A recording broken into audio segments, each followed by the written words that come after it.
देखो स्टार्ट करते हैं। क्या है? Personal protective equipment. ठीक है, मेडिकल फील्ड का बहुत इंपॉर्टेंट टॉपिक है। ठीक है, कभी भी हम लोग काम करते हैं कोई भी लैब में, हॉस्पिटल में, ठीक है, साफ सफाई करते हैं या कुछ भी करते हैं तो ये पर्सनल प्रोटेक्टिव इक्विपमेंट बहुत ज़रूरी होता है पहनना। ठीक है, अगर नहीं पहनोगे तो क्या होगा बताओ? बहुत सारा इन्फेक्शन या बहुत सारा चीज़ तुमको ट्रांसमिट हो सकता है। ठीक है, बहुत सारा माइक्रो ऑर्गेनिज्म जो तुमको लास्ट में चलकर बीमारी कर दे या तुमको जान से भी हाथ धोना पड़ सकता है। ठीक है, इसलिए बताए थे कभी भी हॉस्पिटल में काम करो या कोई भी लैब में काम करने जाओ तो कम से कम जो नेसेसरी इक्विपमेंट है, ठीक है, जैसे ग्लव्स हो गया, मास्क वगैरह, ये सब जरूर यूज़ करो। ठीक है ना, सब कुछ तो पहनना संभव नहीं है। ठीक है ना, अब मानो गाँव ये सब कुछ स्पेशल केस में कुछ पहना जाता है, जैसे कोई सर्जरी कर रहा है उस समय, लेकिन नॉर्मल एक मास्क और ग्लव्स, ठीक है, ये दो बहुत नेसेसरी चीज़ है। ठीक है, कोई भी हॉस्पिटल या लैब में काम करना है तो। ठीक है, उसके बाद लिखा हुआ तुम लोग को पर्सनल प्रोटेक्टिव इक्विपमेंट। ठीक है, तो सबसे पहले तो तुम लोग को जो पीपीई किट्स होता है उसका फुल फॉर्म, पीपीई किट्स बोल रहे हैं, पीपीई का फुल फॉर्म याद रखना है। ठीक है, क्या है? Personal protective equipment. पिछला साल यही क्वेश्चन एक दिया हुआ था, ठीक है ना, कि what is the full form of PPE, समझा? तो पर्सन दे दिया था, पर्सनल दे दिया था और कुछ दिया था। ठीक है, तो स्पेलिंग देख लेना ध्यान से, उसी में टिक करना। ठीक है, तो बहुत लोग क्या होता है, पर्सन दे दिया था, पर्सन प्रोटेक्टिव इक्विपमेंट मारकर चला आता है। समझ में आ रहा है? तो क्या है? Personal protective equipment. उसके बाद लिखा हुआ उसका डिफिनीशन या क्या मतलब क्यों पहनते हैं। ठीक है ना, तो पर्सनल प्रोटेक्टिव इक्विपमेंट क्यों पहनते हैं? To minimize exposure to hazard. बताया था ये वाला कि जैसे लैब में काम कर रहे हैं तो उसमें क्या है, बहुत सारा माइक्रो ऑर्गेनिज्म है, क्योंकि सैंपल सब बहुत सारा आया हुआ कंटामिनेटेड। ठीक है ना, उसको मानो कि हम टेस्ट लगाना है उसको, तब तुम क्या करेगा, डायरेक्ट हाथ से छुएगा बिना ग्लव्स का, तो क्या होगा, मानो कि तुम्हारा हाथ कटा हुआ या कुछ भी तरीका से क्या होगा, वो माइक्रो ऑर्गेनिज्म तुमसे इजीली ट्रांसमिट हो सकता है। समझ में आ रहा है? लेकिन अगर मानो वही ग्लव्स पहने हुए तो क्या होगा, तुम्हारे हाथ और उसके बीच में एक क्या हो गया, बैरियर हो गया। समझ में आ रहा है? वो आने से पहले तुमको क्या होगा, उससे गुजरना पड़ेगा। वो तो क्या ग्लव्स फिर वो ट्रांसमिट नहीं होने देगा। ठीक है, तो उससे तुमको क्या होगा, एक्सपोजर से बचाएगा। वैसे ही मास्क हो गया, मानो कि स्पुटम से तुम क्या कर रहे हो, सैंपल कल्चर कर रहे हो। ठीक है, या कोई भी मानो एसिड फास्ट स्टेन, जेडन स्टेन जो होता है वो वाला कर रहे हो एसिड फास्ट बैक्टीरिया के लिए। ठीक है, तो वो क्या होगा कि अगर तुम उसके पास में काम करोगे तो हो सकता है कि इनहेल हो सके। ठीक है, तुमको ट्रांसमिट हो सके नाक से। वहीं तुम क्या करोगे, मास्क लगा लोगे तो क्या होगा, तुम्हारा मुंह भी प्रोटेक्ट हो गया, नाक भी प्रोटेक्ट हो गया, तो कभी भी आएगा तो क्या होगा, मास्क में चिपक जाएगा, तो अंदर गया नहीं जाएगा, तो क्या होगा, तुमको इन्फेक्शन हो पाएगा? नहीं हो पाएगा। तो ये क्या किया, तुमको एक्सपोजर से क्या किया, मिनिमाइज किया, मतलब जो तुमको डायरेक्ट ट्रांसमिट हो सकता है उससे क्या किया, बचाया, एक बैरियर क्रिएट कर दिया। समझ में आया? तुम्हारे और वो माइक्रो ऑर्गेनिज्म के बीच में। ठीक है, और उसके बाद क्या करेंगे, इसको निकाल कर डिस्कार्ड कर देंगे, तो क्या हुआ, तुम प्रोटेक्ट हुए कि नहीं? तो सेम ऐसा ही जितना भी ये सब लिखा हुआ कहीं ना कुछ तरीका, कहीं ना कहीं तरीका से तुमको प्रोटेक्ट करता है। ठीक है, तो वहीं equipment want to minimize the exposure to hazard. Hazard मतलब बताए थे वैसा, हैजार्ड मतलब होता है कि वैसा कोई वस्तु, ऑब्जेक्ट जो क्या करे, इन्वायरमेंट को हार्म करे या तुमको हार्म करे। समझ में आ रहा है? तो हो सकता है बहुत सारा माइक्रो ऑर्गेनिज्म जो इन्वायरमेंट में फैल जाए, प्लांट या सबको नुकसान पहुंचाए। ठीक है, या हम लोग का हार्म करे। ठीक है, जैसे मानो बम एक्सप्लोड किया, उससे आदमी भी मरता है, प्लांट भी मरता है, वहाँ पर पॉल्यूशन भी होता है, तो क्या हो गया, कहीं आग लग गया बिल्डिंग में, तो उससे क्या होता है कि जान माल का भी नुकसान हुआ और क्या हुआ, इन्वायरमेंट भी पॉल्यूट हुआ ना। तो ये सब क्या होता है, हैजार्ड के कैटेगरी में आता है। इलेक्ट्रिकल शॉर्ट सर्किट हो सकता है। ठीक है, तो ये हैजार्ड सब पढ़ाएंगे कि लैब में बहुत सारा हैजार्ड भी होता है। कहीं मानो कि कोई क्या नाम है, ग्लास का कुछ बर्तन रखा हुआ है जिसमें केमिकल सब रखा हुआ है, ठीक है ना, बोतल सब, वो गिर कर फूट गया, तुमको हल गया, और वो जहाँ पे गिरा मानो वहाँ पे क्या किया, खराब कर दिया। ठीक है, तो यही सब क्या होता है, हैजार्ड होता है, जो तुमको नुकसान पहुँचा सके, तुमको नुकसान पहुँचाए या इन्वायरमेंट को, कोई दोनों में से किसी को नुकसान पहुँच रहा है तो उसको क्या बोला जाता है, हैजार्ड। ठीक है, that causes serious work place injuries and illness. ठीक है, तो ये क्या हो गया, आप देखो पीपीई किट्स ऐसा इक्विपमेंट होता है जिसको पहनने से क्या होता है, मिनिमाइज होता है, ठीक है। मतलब जो भी माइक्रो ऑर्गेनिज्म है या हैजार्ड है जो हमको हार्म पहुंचा सकता है, उससे क्या होता है, उससे एक्सपोजर से मिनिमाइज कर देता है, ठीक है ना। उससे क्या होता है, बैरियर क्रिएट कर देता है ताकि वो हमको डायरेक्ट अटैक नहीं कर पाए, डायरेक्ट संपर्क में उसके नहीं आ पाए, ठीक है।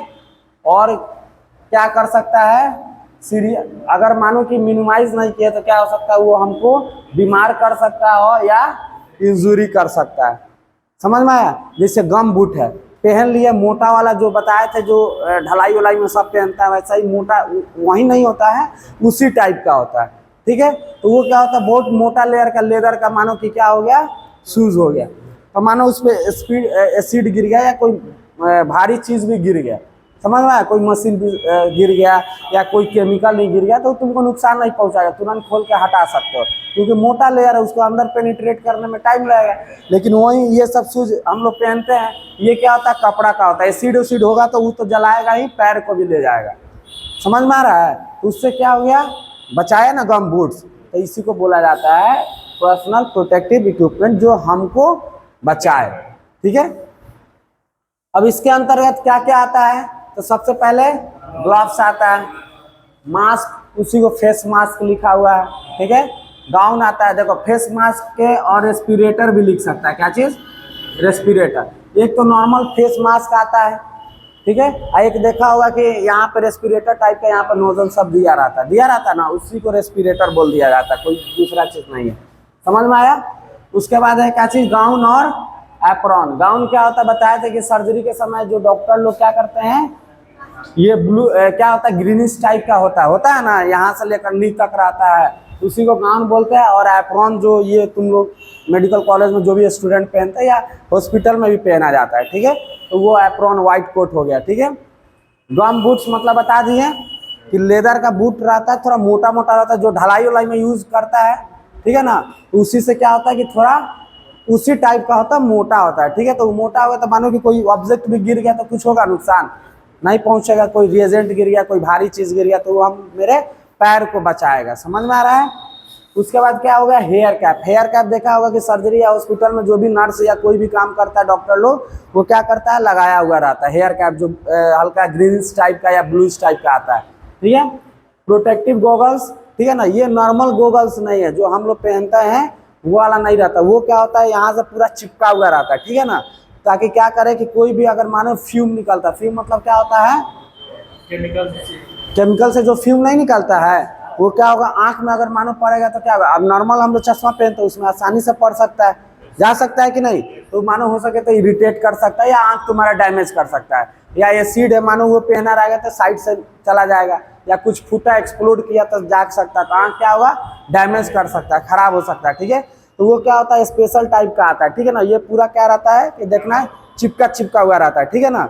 चिपका हुआ रहता है मतलब ये ऐसा बनाया हुआ रहता है कि कहीं भी स्पेस नहीं बचा हुआ, मतलब इसके अंदर जाने का कुछ नहीं। बहुत सारा आता है जो लेडीज सब बड़ा बड़ा चश्मा नहीं पहनती है, देखेगा पूरा पैक रहता है, डस्ट वस्ट में जो ज़्यादा जाता है तो क्या होगा, आँख से नहीं, तो नॉर्मल चश्मा पहनेंगे तो क्या होता है, डस्ट तब भी जाता है ना। वहीं एक आ जाएगा मोटा वाला ऐसा कि अंदर घुसना ही नहीं देगा कुछ, ठीक है ना, वो पैक रहता है यहाँ से, ठीक है। तो वो सब क्या होता है, प्रोटेक्टिव गॉगल्स बोलते हैं, ठीक है। तो उसमें देखेगा तो सब मूवी वूवी में जो लैब वैब में काम करते रहता है, ठीक है ना, सीआईडी वाईडी में पहले देता था, देखो वो पूरा चिपका हुआ रहता है ना, वो वाला गॉगल्स का बात कर रहे हैं। वो क्या करता है, मानो फ्यूम हुआ, केमिकल हुआ, कुछ एक्सप्लोड कर गया तो वो कहीं से भी साइड से जगह नहीं रहेगा कि तुम्हारे आंख में घुस पाए। समझ में आ रहा है। तो ये नहीं कि ये जो दबंग वाला नहीं पहन के समझने लगना, वही काम करने लगा सब, ठीक है। ये क्या है, फेस शील्ड। ये फेस शील्ड बताया था कि मूवी वगैरह में देखा होगा कि जहाँ बम एक्सप्लोड लगा होगा देता है तो सब जो एक आता है व्हाइट पूरा पहने हुए रहता है, ठीक है। एक फेस शील्ड भी मुंह पे बांधा हुआ रहता है ना, आगे शीशा का, ग्लास का, तो उसी को क्या बोलते हैं, फेस शील्ड। तो ये प्लास्टिक का भी हो सकता है और थोड़ा मोटा ग्लास का भी रह सकता है, समझ में आया। तो ये क्या होता है, फेस शील्ड। तो क्या होगा, रेडिएशन, मानो कि बम ब्लास्ट हो गया या कोई भी एक्सप्लोड हो गया, डायरेक्ट तुम्हारे फेस से क्या होगा, आकर टकराने से रोकेगा। मानो यहाँ पर आएगा तो कुछ भी फूटेगा तो क्या होगा, इसमें टकराएगा और नीचे गिर जाएगा, तुम्हारे मुंह को हार्म नहीं पहुंचेगा। समझ में आ रहा है। तो ये सब एक एक याद रहना चाहिए कि क्या क्या आता है पर्सनल प्रोटेक्टिव इक्विपमेंट में। ग्लव्स, फेस मास्क, गाउन या apron, gum boots, hair cap, protective goggles और फेस कैप। समझ में आया सबका यूज? अब वहीं सबका यूज लिखा हुआ है, ठीक है। पहला है क्या चीज? ग्लव्स। तो ग्लव्स क्या होता है? हमारे हाथ में पहनते हैं और हाथ को क्या करता है? बचाएगा। अब जो चीज जहां पहनेंगे उसको प्रोटेक्ट करेगा। गोगल्स आंख को पहनेंगे तो आंख को प्रोटेक्ट करेगा। नाक और मुंह को कौन प्रोटेक्ट करेगा? मास्क करेगा। ग्लव्स को क्या करते हैं? हाथ में पहनते हैं तो ये क्या करता है? हमारे हाथ को बचाता है। It prevents disease from transmission. ये क्या होता है? डिजीज फैलने से बचाता है। मानो कि कोई पेशेंट को हुआ है, कोई डॉक्टर गया या हम ही लोग मानो कि सैंपल कलेक्ट करने गए, समझ में आ रहा है, तो ग्लव्स पहने रहेंगे तो उसका क्या हुआ कि जो भी डिजीज है, समझ में आ रहा है, वो हमको ट्रांसमिट होगा? नहीं होगा। ग्लव्स क्या करेंगे? सैंपल निकाल कर कलेक्ट कर कर फेंक देंगे। समझ में आया? या हमको कोई डिजीज है या मानो कि कोई दूसरे पेशेंट को देख कर आ रहे हैं तो इसको कोई बीमारी है, ठीक है, तो वो मानो कि हाथ मेरे लग गया, उसका तुमको ट्रांसमिट कर सकते हैं। समझ में आ रहा है? तो इससे क्या होगा? बचाएगा, ठीक है, मतलब ट्रांसमिशन होने से बचाएगा। हमसे तुमसे नहीं आएगा, तुमसे हमको नहीं आएगा। समझ में आया? तो क्या बचाता है? कौन बचाता है? ग्लव्स। समझ में आ रहा है? उसके बाद ग्लव्स पहना जाता है कब कब? इन्वेसिव प्रोसीड्यूर, कोई सर्जरी, मानो कि चीड़ फाड़ पूरा चल रहा है जबरदस्त वाला, समझ में आ रहा है, सर्जरी कोई मतलब अच्छा वाला चल रहा है, मतलब नहीं होता है पूरा कट वट पूरा लगा हुआ है, पूरा बॉडी खुला हुआ है, उस समय तुमको तो पहनना ही पड़ेगा ग्लव्स। ड्रेसिंग, किसी पेशेंट को मानो घाव हो या कुछ ऐसा चीज हो गया जिसको ड्रेसिंग करना पड़ रहा है, समझ में आ रहा है, तो ड्रेसिंग करने के समय भी क्या होता है? ग्लव्स पहना जाता है। या कोई शार्प ऑब्जेक्ट है, ठीक है, उसको यूज करते समय या कोई केमिकल को हैंडल करते समय, ठीक है, तो इस समय क्या होता है? जनरली ग्लव्स को पहनते हैं। समझ में आ रहा है? तो ग्लव्स ये है कब कब पहनते हैं, किस किस केस में, ठीक है। उसके बाद है कि ग्लव्स पहनने का बहुत सारा तरीका होता है, ठीक है। उसके ग्लव्स पहनने से पहले क्या करना है? सबसे पहले तुमको अपना हाथ धोना है, क्योंकि मानो कि दिन भर में कितना डस्ट है, क्या है, हम ही पढ़ाएं, मानो कि इंक लगा, ये लगा, वो लगा, समझ में आया, तो मेरा हाथ क्या अल्टीमेटली गंदा है। अब डायरेक्ट ग्लव्स पहन लेंगे, ग्लव्स मानो 1-2 घंटा पहने रहेंगे तो क्या होगा? दिक्कत हो सकता है, ठीक है ना। तो क्या करेंगे कि कभी भी क्या करेंगे? ग्लव्स पहनने से पहले क्या करेंगे? अपना हाथ को बढ़िया से साफ करेंगे, उसके बाद ही ग्लव्स पहनेंगे, और फिर ग्लव्स निकालने के बाद भी हाथ को बढ़िया से धोएंगे और पोंछेंगे। समझ में आ रहा है?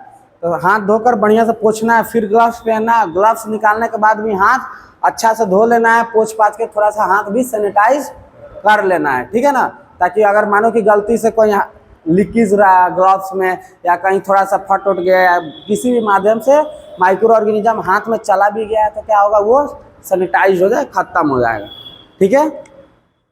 तो वही लिख रहा है कि हैंड शुड बी वॉश्ड, ठीक है, हाथ को धोना पड़ता है, ग्लव्स को पहनने से पहले धोना चाहिए, ठीक है, सुखा उखा कर ग्लव्स पहनना चाहिए, ठीक है। और एक बार ग्लव्स पहन लिया तो कुछ छू छा नहीं करना चाहिए फालतू का सामान, नहीं कि ग्लव्स पहन लिए तो जाके कभी डस्टबिन छू दिए, तो कभी इधर छू दिए, कभी खाना खाने लगे उसी से, कभी कुछ कर दिए। समझ में आ रहा है? इससे क्या होगा कि ग्लव्स पहने हो तुम, दूसरे को भी बचाना, अपना भी बचाना है, जो पेशेंट है उसको भी बचाना है ना। अब तुम ग्लव्स पहन कर पता चला कुछ छू दिए, सैंपल वैम्पल जो कंटामिनेटेड है, तो उसका जो बैक्टीरिया माइक्रो ऑर्गेनिज्म आया फिर पेशेंट को टच किया, उसको चला गया, ठीक है। तो ये क्या है? गलत तरीका है, उससे क्या होगा? और हम ट्रांसमिट कर रहे हैं, ठीक है। तो एक बार ग्लव्स पहन लिए, किस काम के लिए पहने हैं? पेशेंट को देखने के लिए, सैंपल कलेक्शन करने के लिए, तो उसको आसानी से कर लेंगे, उसको निकाल कर फेंक देंगे, कि नहीं कि उसको करके इधर उधर जा रहे हैं, कभी बाइक चला रहे हैं, कभी कुछ कर रहे हैं, ठीक है। तो ये सब नहीं करना। एक बार जिस काम के लिए पहनना उसी समय पहनना है, उसके बाद यूज करके उसको डस्टबिन में डाल देना है। और तब निकाल कर किस डस्टबिन में फेंकना है? जो रेड वेस्ट बैग होता है, जो लाल डब्बा आता है हॉस्पिटल सब में आता है ना कचरा रखने के लिए, तो उसमें क्या करना है? उसमें निकाल कर उसको डाल देना है। समझ में आया? और क्या करना है कि अगर मानो कि वहां से अगर तुम फेंकना है, समझ में आ रहा है, क्या करना है? वहां से भी डिस्कार्ड करना है। तो तुमको क्या करना है बताओ? बताए थे कि 1% क्या लिख से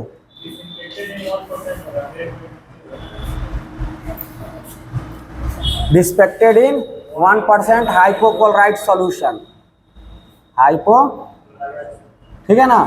बताया था कि हाइपोक्लोराइड सॉल्यूशन क्या होता है?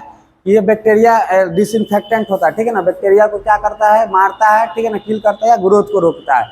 मानो ग्लव्स यूज किए हैं तो बहुत सारा क्या होगा, कंटामिनेशन मेरे हाथ में या पेशेंट को छुए या सैंपल लिए हैं तो उससे हो सकता है। तो ग्लव्स को क्या करेंगे, 1% हाइपोक्लोराइड सॉल्यूशन में रख देंगे, तो इजीली जो भी उसमें लगा होगा ऊपर का माइक्रो ऑर्गेनिज्म लगा ना ग्लव्स पहने तो वो क्या होगा, इजीली उसको किल कर देगा या उसको रोक देगा। ठीक है, तो उसके बाद इजीली रिसाइकिल्ड किया जा सकता है, या कहीं भी अगर मानो कि छोटा मोटा लैब है तो कहीं फेंक भी देता है, तो वो ऐसा फेंकना नहीं चाहिए। ठीक है ना, माने आगे का जो भी प्रोसेस है, ठीक है ना, तो क्या करना, हाइपोक्लोराइड सॉल्यूशन में डाल देना है। या बहुत सारा ग्लव्स जो आता है रीयूजेबल आता है, देखा होगा कि जो साफ सफाई करता है उसको डेली एक ग्लव्स नहीं दिया जाता, उसके जो ग्लव्स आता है क्या आता है, रीयूजेबल आता है। तो एक बार मानो कि कचरा वचड़ा साफ किया तो पूरा गंदा हो गया ग्लव्स, तो उसको हाइपोक्लोराइड सॉल्यूशन में डाल देगा। ठीक है, और उसको निकाल कर सुखा देगा, फिर पहन लेगा। समझ में आ रहा है, तो वो किया जाता है। जो एक आता है ये व्हाइट वाला, ठीक है, तो ये आता है 1 यूज के लिए, एक बार यूज किया उसको फेंक दो। लेकिन बहुत सारा ग्लव्स देखा है ब्लू कलर का थोड़ा मोटा, या ब्लड कलेक्शन जो करता है वो सब देखा कि एक बार लगाता है कलेक्शन करके फिर खोल के रख दिया, फिर दूसरा बार, क्योंकि मानो कि कलेक्शन करने के लिए या बहुत सारा चीज करने के लिए बार बार तुम नहीं ना पहनोगे, एक कलेक्शन करके फेंक दिए। ग्लव्स मानो कि कितना हो, 40 50 60 रुपए का आता है। समझ में आ रहा है, 30 40 50 का आता है, बढ़िया क्वालिटी का 100 रुपये मिलता है। तो एक बार में पता चला जितना प्रॉफिट नहीं उससे ज़्यादा लॉस हो गया। समझ में आ रहा है, तो क्या होता है, रीयूजेबल वाला आता है। ठीक है, तो उसको क्या करना, दिन भर सैंपल कलेक्ट करेंगे, उसके बाद क्या करेंगे, उसको अच्छा से हाइपोक्लोराइड सॉल्यूशन में डाल देंगे 2-3 घंटे के लिए, उसका निकाल कर उसको सुखा कर फिर कल पहन लेंगे। ठीक है, तो ये कहने का मतलब हुआ, समझ में आया। तो 1% हाइपोक्लोराइड सॉल्यूशन में क्या करेंगे, उसको डाल देंगे। ठीक है, रीयूजेबल वाला रहा तो, और जो डिस्कार्डेबल रहा उसको क्या करेंगे, रेड बैग में डाल देंगे। समझ में आया, समझ में आया। ग्लव्स, उसके बाद है फेस मास्क। ओए कहाँ देख रहा है, ठीक से बैठेगा तुम। उसके बाद क्या है, फेस मास्क। नाम से ही पता चल रहा है क्या करेगा, फेस को कवर करेगा। ठीक है, कोरोना में बहुत मैंडेटरी हो गया था, सरकार के द्वारा भी गाइडलाइन दिया गया था, मास्क लगाना ही लगाना है, बिना मास्क वालों को फाइन वाइन भी हो रहा था। ठीक है, तो मास्क क्या होता है कि वैसा डिजीज जो ट्रांसमिट हो सकता है वाया रेस्पिरेटरी ट्रैक। ठीक है, हवा से जो मानो मुंह या नाक से क्या हो सकता है, तुमको ट्रांसमिट हो सकता है, उसको क्या करना है, मास्क उसको क्या करेगा, बचाएगा।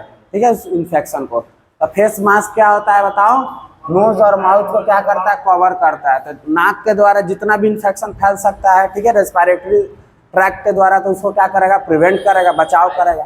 ठीक है, उसके बाद क्या है, एप्रॉन या गाउन। एप्रॉन बताएं कि जो व्हाइट एप्रॉन होता है वो भी क्या होता है, हॉस्पिटल में देखा होगा हम लोग का जो एप्रॉन है फुल रहता है और यहाँ तक रहता है। समझ में आया, तो क्या होता है कि नेक से नी तक प्रोटेक्ट हुआ, वो सब स्पेशली पहना जाता है कि मानो कि अगर कोई सर्जरी चल रहा है या छोटा मोटा कलेक्शन भी कर रहे हैं तो एप्रॉन पहना रहोगे तो क्या होगा, एक तो पेशेंट टू डायरेक्ट कॉन्टेक्ट है, मेरा शर्ट रहेगा मानो, तो क्या होगा, मानो कोई माइक्रो ऑर्गेनिज्म या कुछ भी है हॉस्पिटल में जा रहा है तो वो मेरे कपड़ा में चिपक कर घर तक आ सकता है। ठीक है, वहीं मानो कि हम एप्रॉन पहन लिए, तो एप्रॉन क्या किया जाता है, पहना जाता है जाकर हॉस्पिटल में, उसका खोल कर वहीं पे टांग दिया जाता है। तो क्या हुआ, हॉस्पिटल का जो भी माइक्रो ऑर्गेनिज्म आया उसमें चिपका तो वहीं पर आ गया, उसका अगला दिन सफाई हो जाएगा। समझ में आ रहा है, तो मेरे घर तक नहीं ना आया, नहीं तो क्या होगा, घर के भी लोग को बांट देते इन्फेक्शन सब। आया बच्चा मानो कि आके किसी को गोद में लपट गया, तो एप्रॉन तो बड़ा रहता है, मानो कि यहाँ पे इन्फेक्शन माइक्रो ऑर्गेनिज्म है तो उसके नाक के द्वारा चला गया, तो वो मास्क थोड़ी ना पहन कर घर में रहेगा। समझ में आ रहा है, तो इन्फेक्शन इससे क्या होगा, ट्रांसमिट हो सकता है, तो उससे बचाएगा। ठीक है, तो डायरेक्ट शर्ट उठ पे नहीं रहेगा। ठीक है, क्योंकि तो हमको घर पहन कर जाना है, तो क्या होगा, इसी पे लगेगा। या मानो कि कोई केमिकल है एक्सप्लोड किया, तो मारो मेरा शर्ट है तो क्या होगा, वो पहनेंगे 3-4 लेयर हो जाएगा, एक वो हो जाएगा, मेरा शर्ट हो जाएगा, बनियान रहेगा, तो क्या होगा, थोड़ा कम पेनिट्रेट करेगा। ठीक है, डायरेक्ट जलेगा नहीं। कोई हाफ शर्ट पहन कर आया तो उससे बचाएगा। अब मानो हाफ शर्ट पहने, एप्रॉन नहीं पहने, कुछ भी एक्सप्लोड हुआ, कुछ भी हुआ तो हाथ तो जल जाएगा, वहीं एप्रॉन रहेगा तो बचाएगा ना। ठीक है, तो ऐसा ही बहुत सारा इसका यूज है। समझ में आ रहा है, ब्लड का मानो कि सैंपल ले रहा है किसी का, मानो कि अच्छा सा सैंपल कलेक्शन नहीं हुआ, मानो कि गिर उड़ कर लग गया शर्ट वोट में, या मानो कि यहाँ पर कट लगा हुआ, हाफ शर्ट पहना हुआ लग सकता है, और वहीं फुल एप्रॉन रहेगा तो क्या होगा, एप्रॉन में लगेगा, फिर उसको धो देंगे। ठीक है, तो ये सबसे क्या होगा, हम लोग को बचाता है। तो गाउन और एप्रॉन, मानो कि सर्जरी चलते रहता है, तो एक तो गाउन क्या होता है, स्टरलाइज्ड रहता है। ठीक है, जब भी धो धा के बढ़िया से सुखा उखा कर उसको लाया जाता है, कि उसमें माइक्रो ऑर्गेनिज्म, क्योंकि मानो कि ओपन हार्ट सर्जरी या कुछ भी हो रहा है, ठीक है ना, तो सर्जरी हो रहा है तो क्या क्या होता है बताओ, उसका इम्यून, उसको तो बेहोश किया रहता है। ठीक है ना, बहुत सारा माइक्रो ऑर्गेनिज्म अगर मानो उसके शरीर में चला गया तो क्या होगा, वो पता चलेगा और इन्फेक्शन फैल गया, समझ में आ रहा है। इसलिए जो भी वहाँ पर इक्विपमेंट से लेकर सब कुछ क्या होता है, स्टरलाइज रहता है, सबको जाने भी दिया नहीं जाता है। इसीलिए ठीक है, तो तुम कहाँ से आ रहे हो, कहाँ से नहीं, जूता ये वो, तुम जाकर उसमें इन्फेक्शन फैला सकते हो, समझ में आया। तो ये सब क्या करना है, ध्यान रखना है, ठीक है। उसके बाद क्या है तुम लोग को बताओ, गम बूट्स क्या है। तो ये देखो एप्रॉन और गाउन क्या है, फ्रॉम नेक टू नीज, यहाँ से लेकर नेक से लेकर घुटना तक तुमको कोई भी इन्फेक्शन या ट्रांसमिशन से क्या आता है, बचाता है। उसके बाद क्या है, गम बूट्स। गम बूट्स बताएं क्या होता है, लेदर का मोटा वाला जूता होता है, जिससे कोई केमिकल या एसिड कुछ भी गिर गया तो क्या होगा, डायरेक्ट तुमको बोलो कांटेक्ट में आने नहीं देगा। वहीं कपड़ा उपड़ा का जूता ये सब जो हम लोग यूज करते हैं, तो ये क्या होगा, इजिली उसको पेनिट्रेट कर देगा, जला उला कर पैर भी जला देगा, ठीक है, तो उससे बचाएगा। या कोई भारी चीज गिर गया तो ये क्या होगा, इस पे गिर गया तो क्या होगा, पैर भी चला जाएगा, और रहेगा तो बचाएगा ना, ठीक है। तो वही है, gum boots prevent injury from the sharp needle object. और ये क्या करेगा कि मानो कि कोई नीडल क्या कर रहा है, मानो कि कोई कैंची गिर गया या कोई भी शार्प ऑब्जेक्ट है, ठीक है, गलती से गिर गया नीचे, अब वो पहने हुए तो क्या होगा, उस पर टकराएगा तो पेनिट्रेट करेगा, नहीं करेगा। वहीं ये रहेगा तो क्या होगा, नीडल उडल रहेगा तो इसको भी भोंकेगा, पैर को भी ले जाएगा, ठीक है।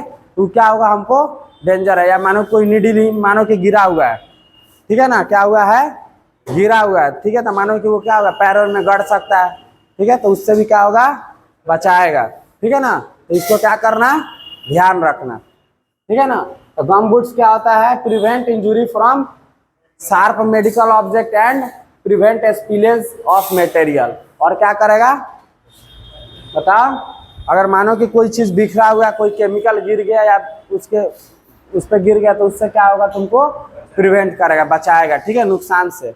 उसके बाद क्या है, आई ग्लासेस, ठीक है, उसी को गॉगल से आई ग्लासेस बोलते हैं, ठीक है। अभी क्या है बताओ, वो पूरा पैक रहेगा। तो मानो कि कोई लैब में क्या होता है कि मानो कि कोई केमिकल रिएक्शन कराया जा रहा है, ठीक है, अब केमिकल रिएक्शन कराया जा रहा है तो मानो कि क्या होगा कि बहुत सारा फ्यूम निकल रहा है, धुआं निकल रहा है, हो सकता है कि तुम्हारे आंख के लिए वो इरिटेशन पैदा कर दे, रहता है ना, आंख में कभी धुआं लग जाता है, आंख लाल लाल हो जाता पूरा, ठीक है। या मानो कि कभी रिएक्शन हो गया, कुछ फूट फाट गया, एक्सप्लोड कर गया, आंखें में पड़ गया, तो उस सबसे क्या होगा, गोगल्स बचाएगा, ठीक है ना। तो वो जो गोगल्स होता है तो पूरा फिक्स रहता है, देखना जाके कभी, ठीक है ना, वो क्या होता है, पूरा चिपका हुआ रहता है, मतलब उसके जाने का कुछ भी आंख में जगह नहीं रहता, ठीक है। तो उससे तुमको क्या करेगा, प्रिवेंट करेगा। ये नॉर्मल गूगल सब रहता है तो क्या होगा, नीचे से खाली ऊपर से खाली, ठीक है ना, तो इजिली हार्म कर सकता है, ठीक है, तो ये सब पहनना नहीं है, ठीक है। तो आई ग्लासेस में क्या, use during different chemical process, पहना जाता है कब बताओ, बहुत सारा केमिकल प्रोसेस या केमिकल रिएक्शन करते रहते हैं उस समय, ठीक है ना, जनरली उसी समय पहनते हैं। अब मानो ब्लड कलेक्शन कर रहा है तो पहनने का कोई मुद्दा भी नहीं बनता है, सर्जरी कर रहा है तो पूरा उसे पहनने का, ठीक। वहीं मानो कि बायोकेमिस्ट्री लैब में कोई रिएक्शन करवा रहा है, कुछ करवा रहा है, तो वहाँ पे तुमको जरूरत पड़ेगा, क्योंकि वहाँ पे बहुत सारा केमिकल है, फ्यूम निकलेगा, आँख को इरिटेशन कर सकता है, समझ में आ रहा है। तो ये उसके बाद है फेस शील्ड, बताएं ये, ठीक है।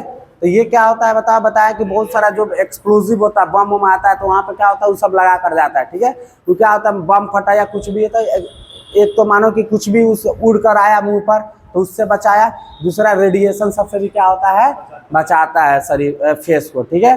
तो वहीं लिखा हुआ है कि फ्रॉम रेडियो एक्टिव हैजार्ड से क्या करेगा, प्रोटेक्ट करेगा। तो सबका समझ में आया किसका क्या काम है, कहाँ पहनते हैं, कहाँ से कहाँ तक रहता है। तो ये सब एक एक लाइन इंपॉर्टेंट है, हर एक चीज से क्वेश्चन आया हुआ है, ठीक है। और ये इतना प्राइमरी चीज है, हॉस्पिटल में काम कर रहे हो तो तुमको ग्लव्स क्या है, मास्क क्या है, क्यों लगाते हैं, कैसे लगाते हैं, सब कुछ आना चाहिए। अगर नहीं आ रहे हो तो फिर पढ़ने का कोई फायदा नहीं है। ये सब एग्जाम के लिए नहीं पढ़ाया जा रहा है, ये बताया जा रहा है तुम्हारे जान बचाने के लिए, समझ में आ रहा है। इसलिए इसको बहुत इंपॉर्टेंट है तुम्हारे लाइफ में, इसको ध्यान देना, ठीक है। इसको ही नहीं कि लिख कर छोड़ दिए, इसको पढ़ना भी है, अमल भी करना है, यूज भी करना है, समझा। ये सब प्रैक्टिकल लाइफ का चीज है, ठीक है। अब आगे एक चीज है sequence for putting on PP. Putting on मतलब क्या होता है, पहनना, समझ में आ रहा है क्या होता है। ओए देखे उधर, सब कहाँ देख रहा है तुम लोग, ठीक से बैठो सब, हाथ हटाओ उधर। ये क्या है, sequence for putting on PP. कि जो पीपीई है, पर्सनल प्रोटेक्टिव इक्विपमेंट, कैसे पहनते हैं और कैसे खोलते हैं, ठीक है ना। दूसरा क्या है, रिमूविंग। ये क्या है, बहुत इंपॉर्टेंट है सबके लिए, ठीक है।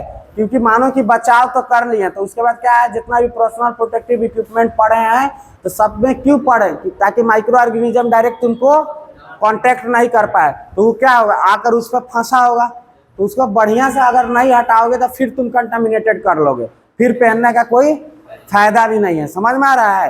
तो कैसे पहनना है, उतारना है, दोनों इंपॉर्टेंट है। समझ में आ रहा है। तो सबका क्या होता है, सीक्वेंस होता है। क्या होता है, सीक्वेंस होता है। तो उसको सीक्वेंस को ध्यान में रखना है। अगर मानो कि हमको पीपी किट्स पहनना है, पर्सनल प्रोटेक्टिव इक्विपमेंट जो भी है उसको पहनना है, तो कैसे पहनेंगे, तो सबसे पहले जो गाउन होता है या एप्रॉन रहता है, ठीक है, देखता है वो डॉक्टर को सबसे पहले वही बनवाता है या बांधता है। समझ में आया। तो उसके सबसे पहले क्या करना है, गाउन पहनना है या एप्रॉन। उसके बाद क्या लगाना है, मास्क, ठीक है। उसके बाद मास्क, उसके बाद क्या करना है, गॉगल्स या फेस शील्ड। समझ में आया। उसके बाद लास्ट में ग्लव्स। समझ में आया। तो ये कब है, पहनना कैसे है। तुम हॉस्पिटल में जा रहे हो या कोई डॉक्टर सर्जरी के लिए जा रहा है तो पहनता है ये सब, ठीक है। तो इसको सबसे पहले क्या पहनना पड़ता है, गाउन। उसके बाद फेस मास्क या उसी को रेस्पिरेटर बताएं, गॉगल्स या फेस शील्ड और ग्लव्स। याद रहेगा ना सीक्वेंस। एग्जाम में क्वेश्चन पूछता है, हर एक साल एक क्वेश्चन इसमें तो देता है, what is the sequence of putting on personal protective equipment या रिमूविंग, निकाला कैसे जाता है, ठीक है। तो ये याद रहेगा। सबसे पहले गाउन पहनना, उसके बाद मास्क या रेस्पिरेटर, गॉगल, फेस शील्ड और ग्लव्स, ठीक है। निकालते समय सबसे ज्यादा जो इन्फेक्टेड मटेरियल रहता है उसके सीक्वेंस में निकालते हैं। ग्लव्स जो है, हाथ ही से ना सब काम कर रहे हैं, तो सबसे ज्यादा इन्फेक्शन कहाँ रहेगा, हाथ में। तो सबसे पहले ग्लव्स को निकाल कर फेंकेंगे, ठीक है। कहाँ फेंकेंगे, रेड बैग में। ये भी याद करना है कि ग्लव्स को कहाँ डाला जाता है, रेड वेस्ट बैग या जो रेड मेडिकल वेस्ट में मतलब बैग आता है उस पर डालना है, ठीक है। उसके बाद किसको खोलना है, फेस शील्ड या गूगल्स को, क्योंकि मास्क कैसे खोल लेगा, पहले मानो कि ये पहना हुआ है, ठीक है ना, तो क्या करेगा, मास्क निकालने में दिक्कत होगा, तो सबसे पहले क्या करना है, गूगल्स या फेस शील्ड निकाल लेगा ऊपर से। उसके बाद क्या करना है, गाउन निकालना है, ठीक है ना। नाक को बचा कर रखना है, क्योंकि सबसे ज्यादा जो इन्फेक्शन होता है इसी से ट्रांसमिट होता है। समझ में आ रहा है। तो सबसे लास्ट में क्या करना, मास्क को निकालना, ध्यान रखना। सबसे ज्यादा कंटामिनेटेड कौन है, हाँ, तो ग्लव्स सबसे पहले, ठीक है। उसके बाद गूगल्स निकालना है। उसके बाद क्या करना है कि मास्क पहने रहना है। उसके बाद क्या करना है, गाउन या जो भी एप्रॉन है वो खोलकर हटा देना है। समझ में आ रहा है। उसके बाद क्या करना है बताओ, मास्क सबसे लास्ट में हटाना है, क्योंकि सबसे ज्यादा ट्रांसमिशन क्या होता है, इसी के थ्रू होता है, रेस्पिरेटरी ट्रैक्ट के समय। समझ में आ रहा है। तो इसको क्या करना है, सबसे लास्ट में निकालना है, ध्यान रहेगा ना। पहनना सबसे पहले गाउन है, मास्क है, गूगल्स है, ग्लव्स है, और निकालना सबसे पहले है ग्लव्स को। क्यों निकालना है, समझ में आ गया, क्योंकि सबसे ज्यादा काम हाथ ही से होता है, तो सबसे ज्यादा इंफेक्शन भी इसी में आएगा। उसके बाद गॉगल, शील्ड, गाउन, और सबसे लास्ट में मास्क या उसी को रेस्पिरेटर, ठीक है ना। मास्क दो टाइप का होता है, एक नॉर्मल हो गया, एक रेस्पिरेटर वाला आता है, ठीक है। तो वो उसके बाद क्या करना है, जैसे ही ग्लव्स निकालना है, ये सब निकाल कर क्या करना है बताए थे, हाथ धोना है, ठीक है। तो हाथ को सोप एंड वाटर से क्या करना है, धोना है। उसके बाद हाथ को सैनिटाइज कर लेना है। उसके बाद आराम से जहाँ जाना है अपन चले जाओ, समझा। तो ये सीक्वेंस याद रहेगा ना। पिछला बार भी तुम लोग को एग्जाम में क्वेश्चन आया था, third semester, first semester, fourth semester सबको आता है, ठीक है। ये सब क्योंकि कॉमन चीज है, ये तुमको सिलेबस के ये सब नहीं देखा जाता है, ठीक है ना। बहुत सारा चीज होता है, यूनिवर्सल होता है, ठीक है। कभी भी कहीं भी कोई भी क्वेश्चन पूछ सकता है, जरूरी नहीं है कि तुम्हारा सिलेबस में रहेगा तभी पूछा जाएगा। अब जैसे टेबल है, पहाड़ा जिसको बोला जाता है, तो कभी भी पूछा जा सकता है कि बोले कि नहीं नहीं हमको आज याद नहीं करके कल पूछेंगे, कोई भी जाएगा कभी भी पूछ सकता है। 2 का टेबल सुनाओ का, 19 का सुनाओ का, 17 का सुनाओ। समझ में आ रहा है। तो सब क्या था, यूनिवर्सल चीज था। तो वैसे ही मेडिकल फील्ड में ये सब यूनिवर्सल चीज है, कभी पूछा जा सकता है। पीपी का फुल फॉर्म बताओ, उसमें कौन कौन सा इक्विपमेंट सब आता है, कैसे पहनते हैं, पहनते कैसे हैं, उतारते कब कब कैसे हैं, समझ में आ रहा है। तो ये सब क्या होना चाहिए, पता होना चाहिए, समझ में आ रहा है, ध्यान रहेगा ना। ठीक है, इसको यहीं पे एंड करते हैं। अब कल लेबोरेटरी सेफ्टी गाइडलाइंस तो पढ़ा दिए थे, जनरल लेबोरेटरी सेफ्टी भी पढ़ा दिए थे। ठीक है, कुछ कुछ प्रिकॉशन सब लेना पड़ता है लैब में, ठीक है ना। क्या कुछ भी खाना नहीं है, स्मोकिंग नहीं करना है, कॉस्मेटिक सामान नहीं लगाना है, ठीक है। उसके बाद तुमको एप्रॉन पहनना है, मास्क पहनना है, ये वो पूरा जितना भी होता है ना लैब का, कल सब लिखा देंगे, 15-20 पॉइंट है, ठीक है, ध्यान रहेगा।